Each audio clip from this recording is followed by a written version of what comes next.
No se trata de una simple disputa por dinero o por la influencia de una dinastía familiar, porque en este peligroso juego, una sola mirada, en el momento equivocado, puede desatar un incendio tan devastador que nadie logrará salir con vida.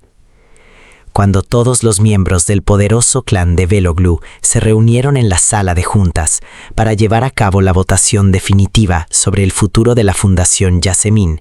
nadie en esa habitación se imaginaba que Hanser cruzaría la puerta no como una víctima sumisa, sino como la rival más peligrosa de todas, desafiando directamente la autoridad establecida al postularse a sí misma como presidenta. En un solo segundo, el aire de la habitación se volvió completamente gélido. Los ojos de Beyza se inundaron de un desprecio absoluto y la furia evidente de Mukadder, sumada a la profunda incomodidad de Nusret, dejaron claro que la situación se estaba escapando de las manos de la familia, sobre todo cuando el primer conteo de los votos arrojó un empate absoluto que paralizó a los presentes. La insoportable tensión del ambiente se rompió de golpe cuando Melich entró con paso firme a la sala, revelando ante la mirada atónita de todos que Engin le había cedido legalmente las acciones de Hanser para que fuera precisamente él quien tuviera el poder de emitir el último y decisivo voto. Beyza no tardó en perder los papeles, comenzando a gritar histéricamente sobre un fraude descarado, mientras que Nusret tomó todo el asunto como la humillación más grande e imperdonable que jamás había sufrido el apellido de su familia. Pero el verdadero impacto psicológico que congeló la sangre de todos en la sala estaba a punto de ocurrir apenas unos segundos después. Jihan, quien hasta ese crucial momento se había mantenido en un silencio sepulcral, observando cada movimiento desde las sombras, cambió repentinamente el sentido de su voto y de manera oficial, frente a los ojos abiertos de su propia familia, decidió apoyar abiertamente a Hanser, haciendo que el suelo se desmoronara por completo bajo los pies de Beyza en el mismo instante en que él proclamó con frialdad matemática que Hanser había ganado de forma limpia. Aquellas palabras tan contundentes de Jihan transformaron de inmediato la atmósfera de la sala de juntas en un escenario de guerra abierta,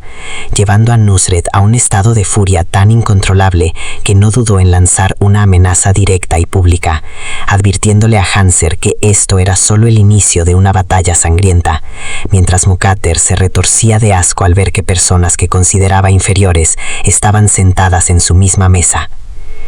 Totalmente fuera de sí y consumida por los celos, Beyza corrió desesperada hacia el despacho privado de Jihan, exigiendo a gritos una explicación lógica de por qué había decidido proteger y beneficiar a la mujer que, según su propia versión, se había encargado de arruinarle la vida por completo.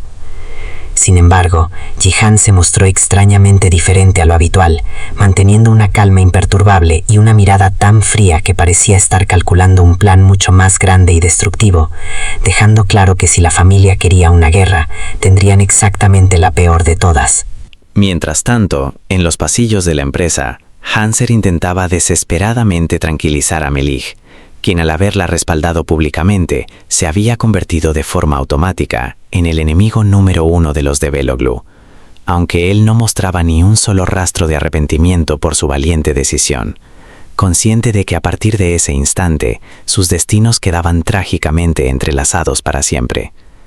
Al mismo tiempo, el nivel de toxicidad dentro de la mansión familiar alcanzó su punto más crítico cuando Beyza, incapaz de contener su veneno, fue a buscar a Sinem para acusarla directamente de alta traición, desatando una discusión brutal llena de odio acumulado, donde Sinem, cansada de tantas manipulaciones, dejó de sentir miedo por primera vez y contraatacó con una amenaza devastadora que dejó a Beyza completamente muda al asegurarle que si ella perdía a su hija, Beyza perdería a Jihan para siempre. Unas horas después de aquel caótico enfrentamiento, Jihan manipuló la situación para acorralar a Hanser a solas en la enorme sala de conferencias vacía, bajo el pretexto formal de revisar los primeros estatutos de la fundación.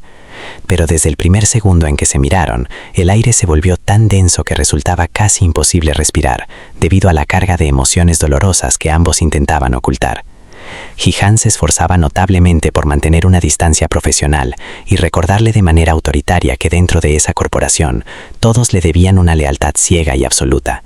Pero Hanser ya no era la muchacha asustadiza del pasado y le sostuvo la mirada con una dignidad tan inquebrantable que comenzó a desestabilizar el frío control del hombre, reviviendo en su interior sentimientos profundos que creía haber enterrado.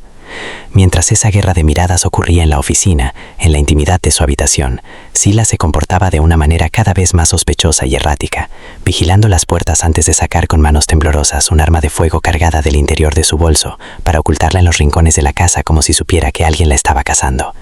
El rostro de la joven reflejaba el terror puro de quien huye de un peligro de muerte inminente, una amenaza silenciosa que Hanser ni siquiera alcanzaba a sospechar, pero que muy pronto irrumpirá en sus vidas para complicar drásticamente el ya frágil equilibrio de su entorno. Al caer la noche, intentando desesperadamente construir un espacio de paz y normalidad en medio de tanta hostilidad, Melich decidió organizar una pequeña celebración en el jardín de la casa, encendiendo la barbacoa para festejar el gran triunfo de Hanser en la votación empresarial.